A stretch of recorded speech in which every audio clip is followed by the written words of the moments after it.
বন্ধুগণ, আবারও স্বাগত জানাচ্ছি এই চ্যানেলে।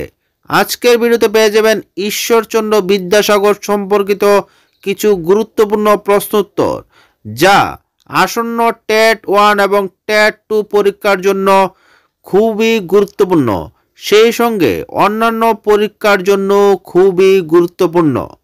তাই সম্পূর্ণ তথ্য পেতে ভিডিওটি অবশ্যই শেষ পর্যন্ত নজর রাখুন। বন্ধুগণ, নিচে কিছু গুরুত্বপূর্ণ প্রশ্নোত্তর ঈশ্বরচন্দ্র বিদ্যাসাগর সম্পর্কিত দেওয়া হলো, যা আপনার পরবর্তী পরীক্ষাকে অনেকটাই সহজ করার ক্ষেত্রে গুরুত্বপূর্ণ ভূমিকা পালন করবে। এই প্রশ্নোত্তরগুলি অনেকটাই যাচ বিচার করে এবং অনেক অনুসন্ধানের মাধ্যমে তৈরি করা হয়েছে। আশা করি এগুলি আপনাদের কাজে লাগবে। প্রথম প্রশ্ন, ঈশ্বরচন্দ্র বিদ্যাসাগরকে কোন প্রতিষ্ঠান বিদ্যাসাগর উপাধি প্রদান করেন? এর সঠিক উত্তরটি হলো সংস্কৃত কলেজ। সংস্কৃত কলেজ ছিল সেই প্রতিষ্ঠান যা ঈশ্বরচন্দ্র বিদ্যাসাগরকে বিদ্যাসাগর উপাধি প্রদান করেন। 2 নম্বর প্রশ্ন, প্রভাবতী সম্ভাষণ কার রচনা? উত্তরটি হলো ঈশ্বরচন্দ্র বিদ্যাসাগরের রচনা।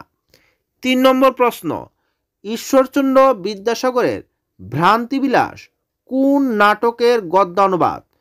সঠিক উত্তরটি হলো কমেডি অফ এরর্সের গদ্যানুবাদ হলো ভ্রান্তিবিলাস।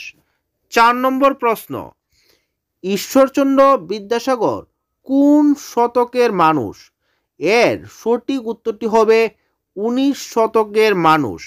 ঈশ্বরচন্দ্র বিদ্যাসাগর ছিলেন 19 শতকের মানুষ। 5 নম্বর প্রশ্ন, ঈশ্বরচন্দ্র বিদ্যাসাগরের পারিবারিক পদবি কোনটি? এটি কিন্তু খুবই একটি গুরুত্বপূর্ণ প্রশ্ন। এর সঠিক উত্তরটি হবে বন্দ্যোপাধ্যায়। 6 নম্বর প্রশ্ন, ঈশ্বরচন্দ্র বিদ্যাসাগর জন্মগ্রহণ করেন কত সালে?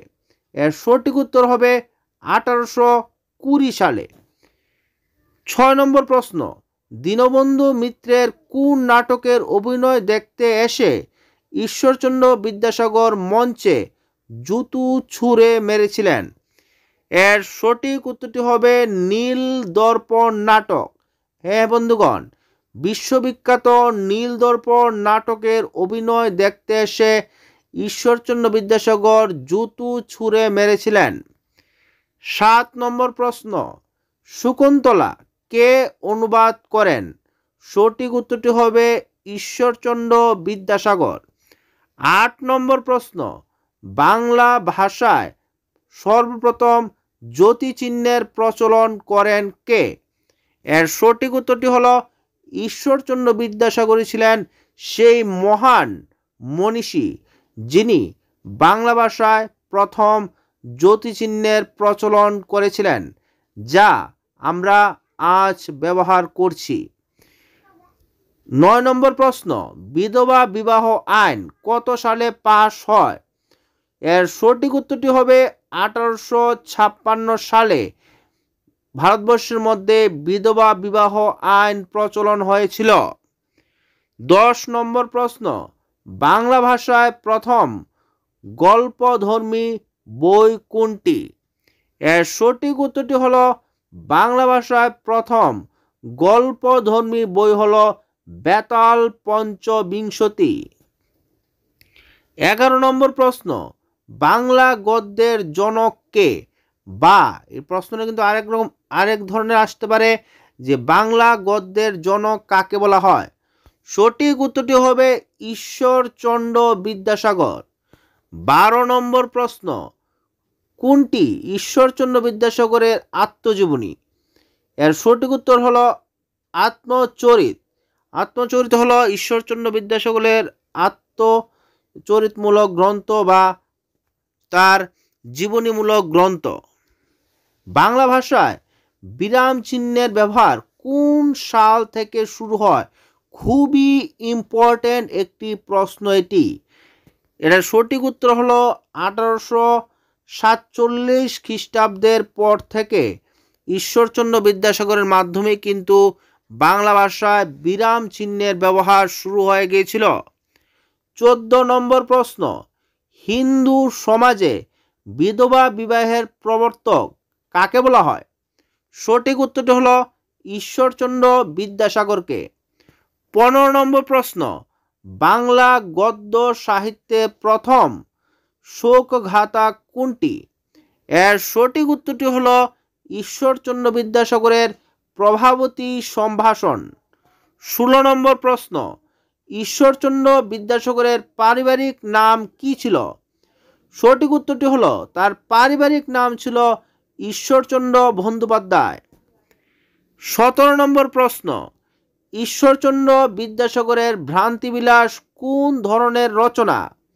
সঠিক উত্তরটি হলো অনুবাদ গ্রন্থ, অর্থাৎ ভ্রান্তিবিলাস ছিল একটি অনুবাদ গ্রন্থ। 18 নম্বর প্রশ্ন, শেক্সপিয়রের নাটকের বাংলা গদ্যরূপ দিয়েছেন কে দিয়েছিলেন প্রথম বাংলা ভাষায়? সঠিক উত্তরটি হলো ঈশ্বরচন্দ্র বিদ্যাসাগর। 19 নম্বর প্রশ্ন, 1855 সালে বিদ্যাসাগরের লেখা কোন বইটি ক্লাসিক মর্যাদা লাভ করেছে? সঠিক উত্তরটি হলো বর্ণ পরিচয়। এই বর্ণ পরিচয়ের মাধ্যমে কিন্তু লাখ লাখ কোটি কোটি বাঙালি বাংলা বর্ণ শিখতে পেরেছে। 20 নম্বর প্রশ্ন, ঈশ্বরচন্দ্র বিদ্যাসাগরের রামায়ণের অযোধ্যাকাণ্ড এর বাংলা বা বঙ্গানুবাদ কোনটি?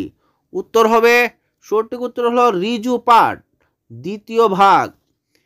21 নম্বর প্রশ্ন, কোন গ্রন্থ প্রকাশের মাধ্যমে বাংলা সাহিত্যে নতুন যুগের সূচনা হয়? সঠিক উত্তরটি হলো বেতাল পঞ্চবিংশতির মাধ্যমে। 22 নম্বর প্রশ্ন, বাংলা গদ্য প্রথম বিরাম বা জ্যোতি চিহ্নের ব্যবহার কৃতিত্ব কার? এটা কিন্তু আমরা সেম অনেকটা অনুরূপ প্রশ্ন আগে আলোচনা করেছি। সঠিক উত্তরটি হলো ঈশ্বরচন্দ্র বিদ্যাসাগর। 23 নম্বর প্রশ্ন, ঈশ্বরচন্দ্র বিদ্যাসাগরের মৌলিক রচনার একটি নাম হলো প্রভাবতী সম্ভাষণ। 24 নম্বর প্রশ্ন, কোন বইতে প্রথম বিরাম চিহ্নের সফল ব্যবহার করা হয়? সঠিক উত্তরটি হলো ঈশ্বরচন্দ্র বিদ্যাসাগরের বেতাল পঞ্চবিংশতিতে প্রথম সফলভাবে বিরাম চিহ্নের ব্যবহার করা হয়েছিল। 25 নম্বর প্রশ্ন, বাংলা গদ্যের জনক কাকে বলা হয়? সঠিক উত্তরটি হলো ঈশ্বরচন্দ্র বিদ্যাসাগরকে বাংলা গদ্যের জনক বলা হয়। 26 নম্বর প্রশ্ন, বাংলা ভাষার প্রথম আত্মজীবনীমূলক গ্রন্থ কোনটি? সঠিক উত্তরটি হলো বিদ্যাসাগর চরিত। এইভাবে আমরা 26টি প্রশ্নের মাধ্যমে আজকে যে ডালি নিয়ে এসেছি, তোমাদের যদি ভালো লেগে থাকে অবশ্যই ভিডিওটি লাইক এবং চ্যানেলে যদি নতুন হয়ে থাকো চ্যানেলে সাবস্ক্রাইব করতে ভুলবেন না। ধন্যবাদ সবাইকে, সবাই ভালো থাকো এবং পরীক্ষার প্রস্তুতি আরও জোরদারভাবে নিতে আমাদের চ্যানেলে নিয়মিত নজর রাখো। ধন্যবাদ সবাইকে।